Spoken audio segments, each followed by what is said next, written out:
ఓం నమః శివాయ శ్రీమాత్రే నమః. మిత్రులకి శ్రీభిలాషులకి అలాగే నన్ను ఇంతగా ఆదరిస్తున్న యూట్యూబ్ ప్రేక్షకులందరికీ కూడా పేరు పేరు ధన్యవాదాలు. మిత్రులారా, మీ అందరికీ పరాదేవత ఎల్లవెల్లలా మీతో ఉండి మీ మనోవాంఛ నెరవేర్చాలని మనస్ఫూర్తిగా కోరుకుంటున్నాను. మీ అందరికీ ఉగాది శుభాకాంక్షలు. మనకి ఉగాదితో పాటు చైత్ర నవరాత్రులు వస్తాయి. మనం చాలా షార్ట్ వీడియో చెప్పుకుంటూ వస్తున్నాం తాంత్రిక వస్తువులు.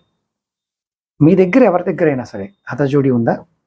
ఉంటే ఈ సమయంలో ఈ నవరాత్రుల్లో శక్తిని ఎలా పెంచుకోవాలో ఈ వీడియోలో చెప్తాను, షార్ట్ వీడియోలో. ఒకవేళ మీ దగ్గర హతజోడి లేదనుకోండి, నేను ఆ వీడియో లింక్ పెడతాను.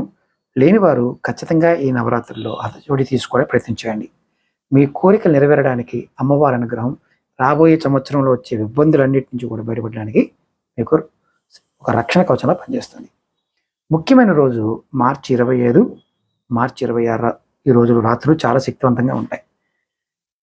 ఉదయం మీరు పూజ చేసుకున్న, ఒకవేళ పూజ చేయలేకపోతే రాత్రి పూట ఏం చేస్తారంటే రాత్రి 11 గంటల నుండి 1 గంట మధ్యలో హతజోడికి పూజ చేసుకోండి. మీ దగ్గర ఉంటే హతజోడిని ఒక ప్లేట్లో పెట్టుకోండి, గంగాజలం చిలకరించండి.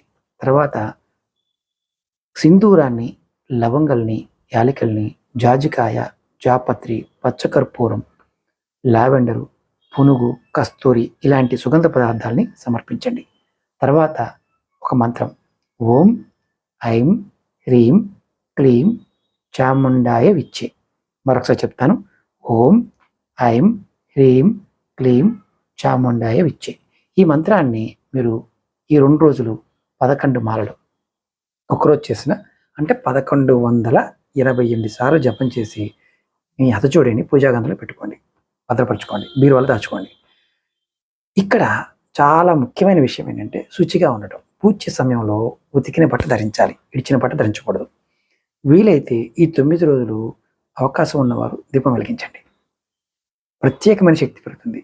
పూజ చేసేటప్పుడు మీ ముఖం ఉత్తరం వైపు కానీ తూర్పు వైపు కానీ ఉండాలి, అలాగే చూసుకోండి.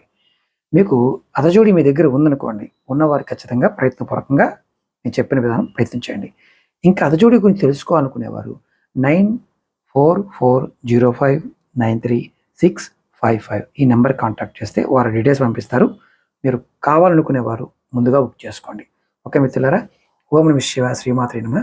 మరొకసారి మీ అందరికీ ఈ తెలుగు నూతన సంవత్సరం అష్టైశ్వర్య భోగ్యభాగ్యవరని మనస్ఫూర్తిగా కోరుకుంటున్నాను.